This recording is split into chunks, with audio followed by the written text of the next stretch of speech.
Hi, I'm Nikki, and welcome to my channel, Raised by Valaya. We're going to be doing another one of my bare bones battle reports with a little bit of meat on it because we're going to have some commentary. We have a battle report today that's going to be featuring the Ogor Mawtribes versus the Soulblight Gravelords.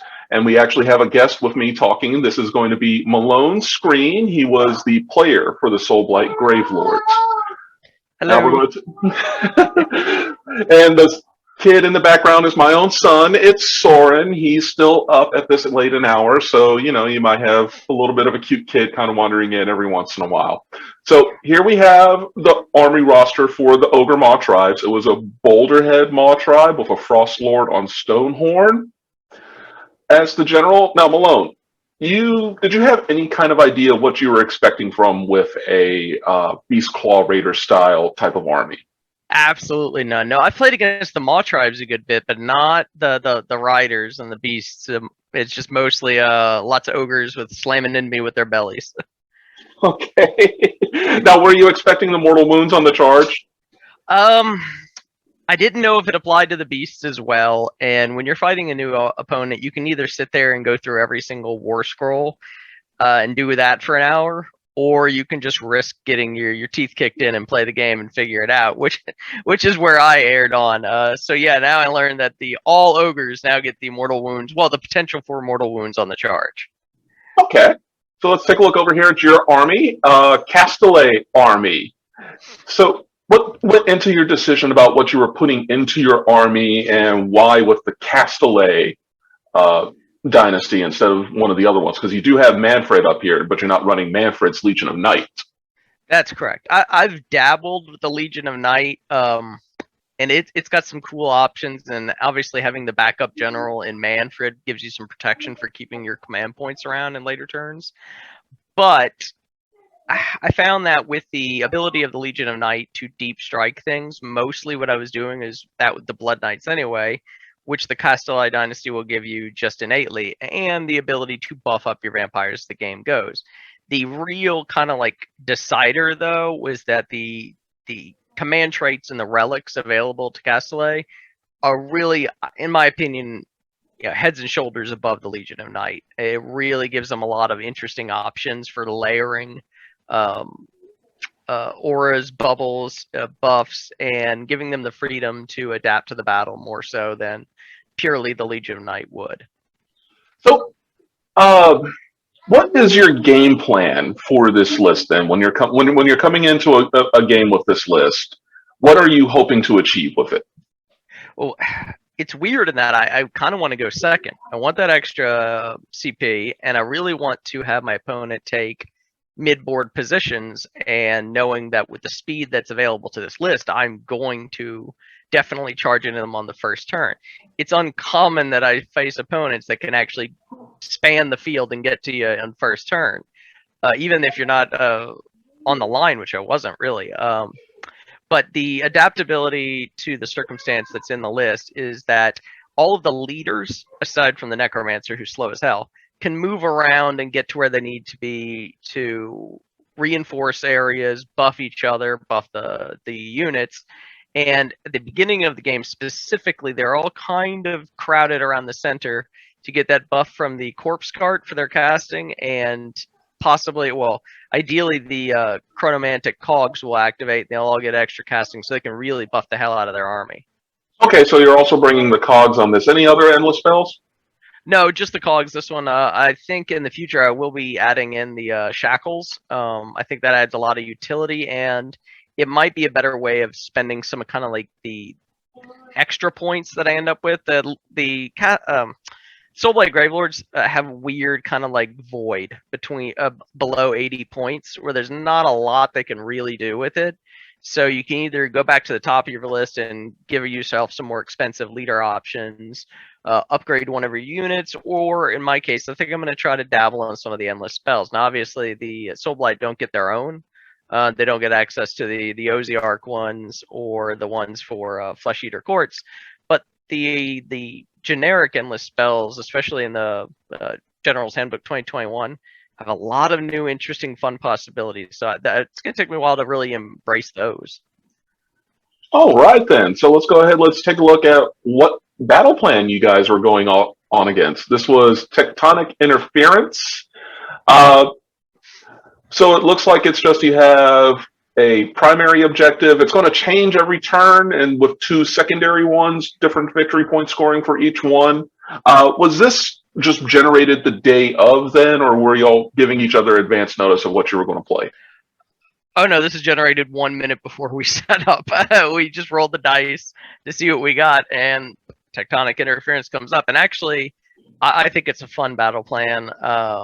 I think it really emphasizes getting to the fight, which I think is their thrust for this season. I guess is what they're going to be calling the GUR season.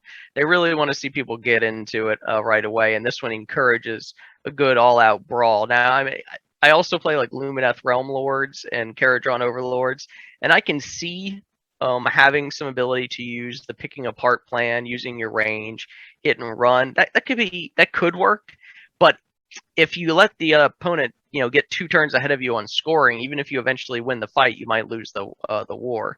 So I think more melee centric, more frontline armies are going to benefit a lot from most of the battle plans I've looked at, and very definitely this one. All right, then. So let's take a look and see. We have the first turn going on over here. We have, it looks like Ogres finished deploying first, and they decided to go first. Mm-hmm. Yeah, all right. That's correct. All right, so they're going to go ahead and move up to the midfield. Now, Ogres happen to have some shooting, am I correct? It's a bit of shooting, and then a lot of abilities that happen in the shooting phase, if I am correct on that. Is a lot of them weren't even rolling to hit. It was just kind of like roll to wound immediately, or see how many mortal wounds are generated. But they all seem to have at least like a spear they can throw. Okay, then. Let's see. I'm noticing in your deployment setup that you happen to have the Vampire Lord on Zombie Dragon. You don't actually have a screen in front of it. You have your skeletons, looks like screening in front of a terrain piece. They're in front of the terrain piece, but also within 3 inches of the Necromancer. The terrain piece really wasn't substantial enough to completely conceal the Necromancer, and his access to the Death Mage magic is pretty important to the list, because as I'm sure a lot of people noticed, the lore of the vampires is garbage. There's really nothing there that's going to help any army win, but the Lord of the Death Mages is hot, so getting him there and having Manfred also having access to good spells is pretty great. But the Necromancer himself, if someone can draw a bead on him, he just disintegrates. So having a unit of skeletons in front of him gives him functionally 10, but really 8 ablative wounds, because you still have to roll the 3+2 to shirk the wound to him. And then, maybe a couple of those skeletons make the 6+ save that they just get for being Soulblight and within 12 inches of a leader. But we'll see that didn't exactly work out. In fact, yeah, over here we can see that the skeletons, they at least took all the wounds that were coming in the shooting phase from the Ogor Mawtribes, but that pretty much eradicated the entire unit then. Yeah, they were completely dead, and the Necromancer is down to 3 wounds remaining, I believe. Okay. All right. So we get to the charge phase. Now, from what I understand from the charge phase, only actually one charge went off, and it was just one rider on a stone horn that was able to get into the Vampire Lord on the Zombie Dragon. Yep, the other 2 failed. They were really long charges. I think they needed the 2 other ones needed an 11, and the one that made it needed a 10. And he did make it. And probably if he had made even one of the other ones, that the game would have been over already, because they hit just so hard. What was the hardness at least then? Because yeah, I'm looking at this, and you're looking at the first one had to make probably what, a charge of about 7 or 8 or so. I really think it was double digits. I think he had to make 10 because he had to go a little bit around his buddy, and he had to, it's not really a straight line. He had to work his way around a little bit. Yeah. By the next turn, it gets to be much cleaner charges for them. But yeah, it was just a little awkward that first turn, and the rolls just weren't quite hot enough, even with 3 rolls to charge, which he had. It just didn't work out. So at this point, my opponent was getting a little bit sour on the fact that he just, he thought he was going to get those charges off, but didn't. I was pleased at the time. I was like, okay, great. The skeletons got chewed up. That was the point of them being there. And someone charging into Vampire Lord on Zombie Dragon. It's like, oh, they just want me to kill that. Great, cool, I'll do that.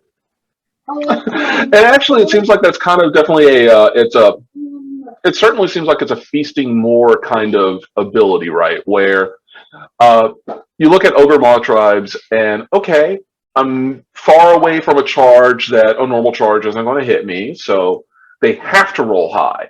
But Yeah. you're kind of probably looking with a very sad face once when they have to roll high and they do roll the high then. And it's like, oh, that's just a bad beat coming my way now. Yeah, I think I just basically underestimated or I was thinking of a 48-inch wide board, essentially. I'm still kind of thinking in those terms, so I'm doing my math in my head, okay, about how many inches are separating us. And in this case, like, still thinking in those old terms kind of made a difference. Otherwise, I would have just put the zombie dragon back further, because he's got the speed to get where he wants to in his own turn. Yeah. And just putting him up a few inches versus 90% of armies, not going to be a big deal. And it just gives you a little bit more freedom of where you position after their move and charge. But it was an underestimation of my opponent, a misunderstanding of the board that was pretty critical.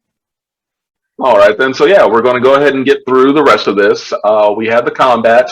The zombie dragon was still up by the end of the combat, but with the way that With the 4 space. wounds. No, 4 wounds. So with the space then that you're dealing with, that the ogres take up on the bases themselves, are actually claim all the objectives.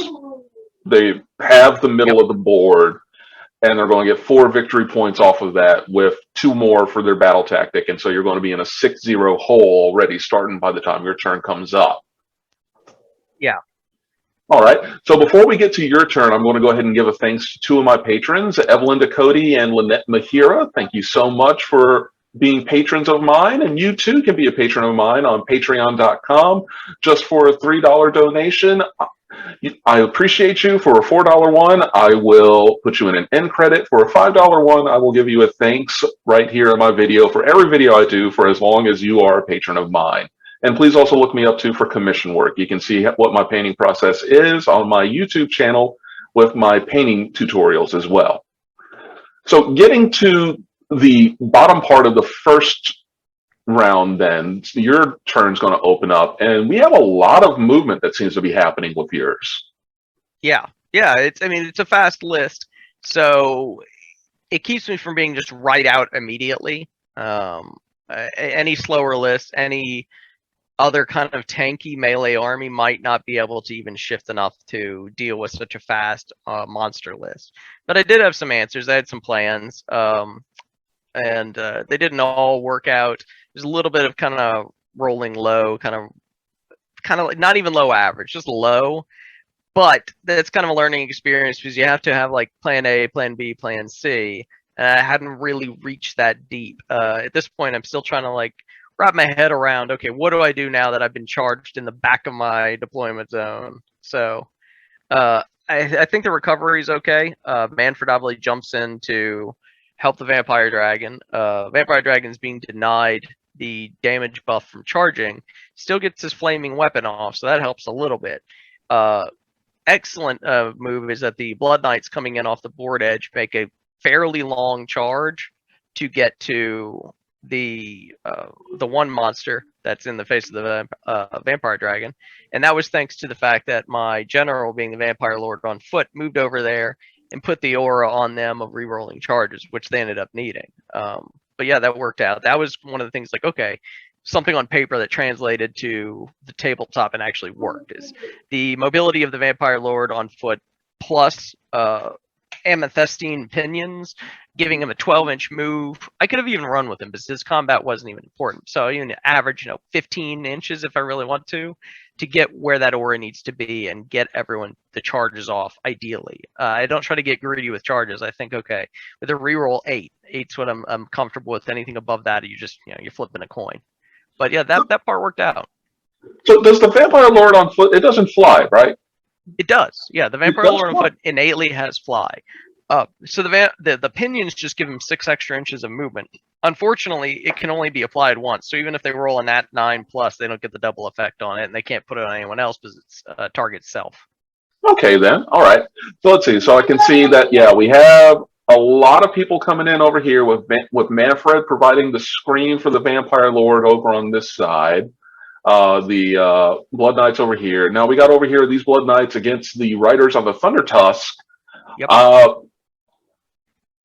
Were you hoping to give a good fight for that? Just get one off the objective. What were you looking at? I guess I can see you got the Grave Guard. Were you just hoping for a Grave Guard Blood Knight pincer going on there? Yeah, and I really think that probably would have toppled them both. Or at least severely maimed them going into the next round. Unfortunately, the Grave Guard, even with the reroll built in from the Vanguard detachment, did not get the charge off, which is disappointing. It's like 3 games in a row now where my Grave Guard just don't get the charges off they need. So the theoretical incredible damage remains theoretical. But the Blood Knights that started on the field got to move up their 10 inches, make an easy charge. It was like a 4-inch charge, and really position themselves in a great way to get everyone into combat and really hit those ogres hard. Again, a little bit of low rolling. The one on the inside managed to survive with 1 wound, I want to say. So yeah, I mean that wasn't ideal. Again, a little bit low average rolling, but it's again, translating theory to tabletop, especially when new edition, new army for me, really. You get a feel for those things, and learning the nuances and options that starting Blood Knights on the table versus flanking Blood Knights is an ongoing process. And it's like I originally thought, okay, I'm going to start them all off the field so they can make these excellent, daring charges in to save me. It's like starting some on the field can actually give you some options, more interplay, especially mid-board, and especially with aggressive objectives like this one. I happen to find, because the Grave Guard thing is a great example for, I played a lot of Stormcast in 2.0, and the most frustrating thing I had with Stormcast was, great, you could have your army appear wherever you want it to. Getting the charge, unless you could have a Gavriel, there was no support for it at all. Mm-hmm. And that's always, I think, one of the more frustrating things about some of these is the ability to deep strike without charge support.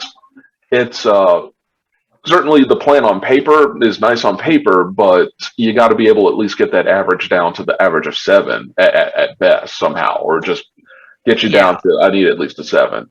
Yeah, and as I explore the endless spells and taking advantage of grave sites, what I might do in the future is get the Grave Guard to make kind of my side of the table appearances and charges, because then I can give them the Chronomantic Cog plus 1 inch and a reroll on top of that.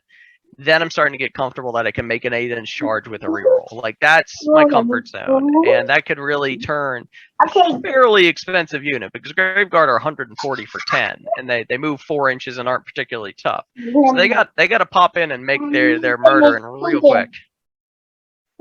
My son is telling me I need to finish painting right now. I'm not even painting anything.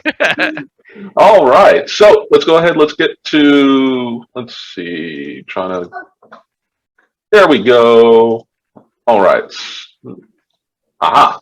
All right, so here we got post movement for you. This is going to end up being post combat. You at least get rid of the stone horn in front of the zombie dragon. Yep. But you're not able to get a battle tactic or anything, so you're going to finish the turn with no points at the moment. Yeah. Was there a plan to, I guess, when your turn came up and you're looking at battle tactic, why did you end up choosing the one that you did? It was just the best one for the moment at the time? Yeah, I mean, it wasn't probably going to be the highest scoring one, though. I think I do get 1 bonus point if the target unit I'm trying to kill is a monster. Yeah. But attacking that inside, well, on my left flank, his right flank, the inside ogre monster there, I forget what they're called. The fact that he survived a little bit is unfortunate. I mean, on average damage, the Blood Knight should have taken him out, but they rolled low, and the Grave Guard didn't get in. The Grave Guard would have probably just picked them both up by themselves. Yeah. Do so many mortal wounds that the Blood Knights would be supporting them, not the other way around. Yeah. But yeah, the fact that he survived not on a fluke. I mean, you got to always think you could roll low. That could happen. But it was the safest bet for scoring a point there. It was one of the ones I thought I had the best chance of getting, and that required the least risk to my army to pursue. So Oh that's yeah, why I went and certainly you're making the battle tactic without knowing if you're going to be able to make the pincer move that you're trying to make. So at least yeah. you're planning for the pincer. Your battle tactic, you have to commit to it by then. And given the vagaries of dice rolls, unfortunately, then it wasn't looking like that was going to be able to happen. So we're going to get on then to the end of this first round. Priority roll happens again, and ogres are going to win it again. Yep. All right, so ogres are going to end up taking the turn now, and we're getting a look at. It looks like they just all decide to go charging into Manfred and your Blood Knights over here on, for my view, their view, their left side of the board right here. Yeah. Yeah. And that was really the critical thing happened there was the charging Manfred. Charging the Blood Knights was essentially, that was my plan. It's like, yeah, hey, go fight the Blood Knights. They'll tar pit you down. They're worth less points than you are. And that'll be a great exchange for you because you'll take 3 turns to kill them because they got 3 wounds apiece. And they might get the last wound on a monster, giving them extra damage. So, I mean, it could all work out great. And Manfred, the plan there is, okay, you charge him, excellent. And then the fight phase begins and he just backs off. He does the Manfred thing. He disappears and reappears anywhere as he wants. And the idea is that he was going to go support the other flank of the table and help me get those guys next turn. Unfortunately, with the ability of the ogres to reroll charges, not just failed charges, any charges, he got a combined 21 inches into the charge on Manfred. And on the 4+, so you think, okay, 10, 11, he rolled 16 mortal wounds. Manfred didn't save a single one on the 6+, so he just picked up immediately and deleted. Ooh, all right. So I mean, that's obviously kind of an incredible circumstance. That's really, really far outside of the averages in a lot of ways. yeah, Which is disappointing because I kind of wanted to explore what would happen with this interaction deeper. But at this point, I called the game. It was really just too much damage to me. It was too far up in points. It would have just been an exercise in futility, and I don't think either of us was really going to get too much out of it as a learning experience at that point because it was just, how fast can you chew up vampires? yeah. And certainly, at least, yeah, in a tournament environment, maybe you don't concede because you want to try and be able to acquire points for Oh, absolutely. considerations down in the future. But at this point, it's kind of like, I'm not going to learn anything for in the case of the worst case scenario happens to my army. Yeah. I mean, you learn how to play on your back foot is definitely a great skill to acquire. And I did learn some lessons here. I learned about an army that I'm probably likely to see at the New Orleans GT and probably the whole competitive scene for the next year. I expect ogres, especially the Mawtribes, to be popular, because they're quick to build, paint, and set up a whole army. It's not terribly difficult, even if you're not a good painter. You can throw contrast paints on all these large surfaces and make it look decently good for tabletop in a couple days. Like, it's not tricky. They're really, I don't want to say simple because no army is just, I put models on table, I win. That's not how AOS works generally. But the strategies that work for them are a matter of confidently executing a straightforward battle plan, but picking the correct battle plan of what you want to do. So it's going to really, it's going to favor decisive generals that really lean into what they're doing. And I think that's going to be fun for a lot of new players as well. So yeah, I think it's going to be popular with new players. It's going to be popular with the veterans because monsters all over the place and ogres always count for bonus models on the objectives. So it's hard as hell to get objectives away from them. And yeah, you get the big stompy crushy. Who doesn't like that? I was going to say I played actually you with your Soulblight with not exactly a similar army to ogres, but I think ogres has the plan that I kind of wanted to. I should have realized I should have been doing against you with Sons of Behemoth. I noticed that with your army, get into the back, disrupt you from being able to utilize grave sites well, and Yep. most importantly, because I didn't realize this with Behemoth, honestly, is how devastating they are on the charge. And so ogres being able to execute the charge, certainly, yeah, it's who's going to get in the other's face first. Yeah, and I do agree with you there. Is I think that the Sons of Bahamut can execute successfully the same kind of tactics. I think, in my estimations, the ogres might be better at it right now. Definitely. And for any kind of army type, the grass is always greener somewhere, you know. So I don't think It it's bad off certainly for the Sons of Bahamut. I think they're going to be fine. But yeah, I think what we learned in that game is that if you feed me the giants one at a time, I had the ability to knock them down, and put basically the trash mobs in your face that I wanted you to fight. Had you moved up more aggressively and gone after me, yeah, you would have disrupted the grave sites. I wouldn't have been able to utilize them to do midfield deployment, and bringing Kragnos to bear earlier would have been a huge game changer. I mean, he's a beast on the charge. He just he is. destroys it. He just picks things up. It's like, what is that? Oh, it's gone. And that was certainly an experience on my end. But so looking then at your list and your performance in this game here, is there what would you have done different with this Mawtribes list now knowing what they do and what they're capable of, and what is your reaction now to seeing them coming on the field and your game plan? Okay, I think I still like going second. And seeing is that more often than not, this army is going to be a one drop. So that just makes the most sense for the general. Is one dropping, seize the initiative, really get to the midfield. Most of this season's objectives are going to be very contested midfield things. So yeah, they want to get on everything right away, bring the amount of models they count as to bear for those, and say, hey, you might get them by turn 3, but they're mine for the first 2 turns, period. That's great. They want to do that. When I play against them with my now modified list for the Soulblight, because it evolves slowly over time, is I'm going to set up further back.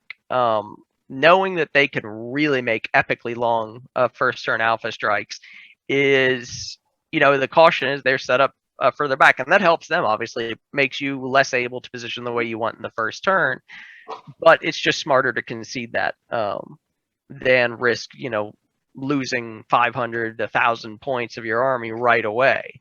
I think that's really what I took away from that, and also just kind of made some tweaks to my list. More endless spells. I'm bringing the cogs and the shackles next time around. I've shifted using 3 units of Blood Knights as my battle line, and skeletons kind of went the way of the dodo. And now I kind of have Graveguard taking the role of the skeletons, the idea being that if you don't kill the Graveguard, they do present a very serious threat. So as the skeletons are just there to be in the way, the Graveguard are 2 things. So, like, they're in the way, and if you don't kill them, they will be a wrecking ball. So yeah, I mean, moving forward, like, that's the best thing about doing these games right now, is we're just figuring out, okay, what works, what doesn't work. Oh God, that's what that army does. Yeah, that's the way it's gonna be.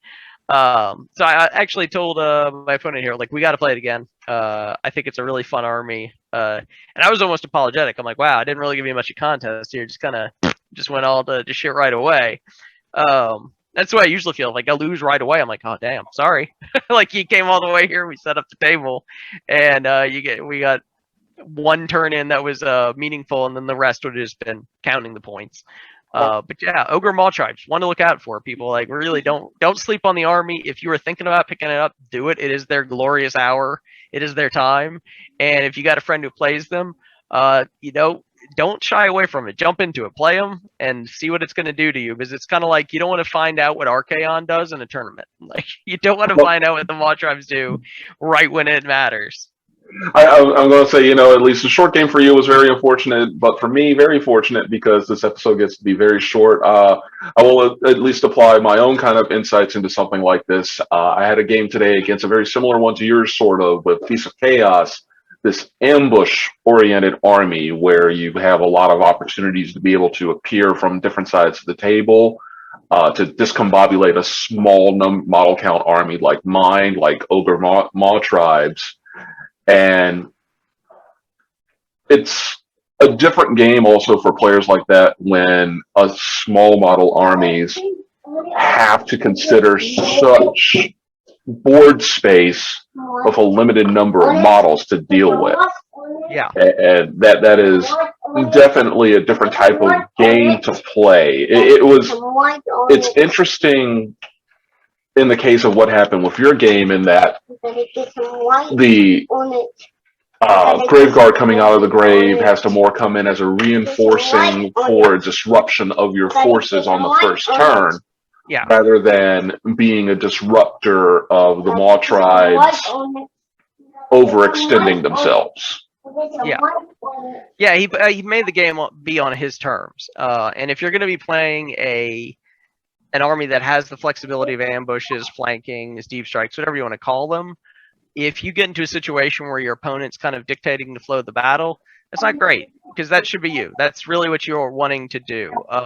And so he kind of had it on both terms there. Like, he determined where the fight was going to be, and he determined what I had to do to even combat him. So he won strategically before he won on the dice. Not right now, son.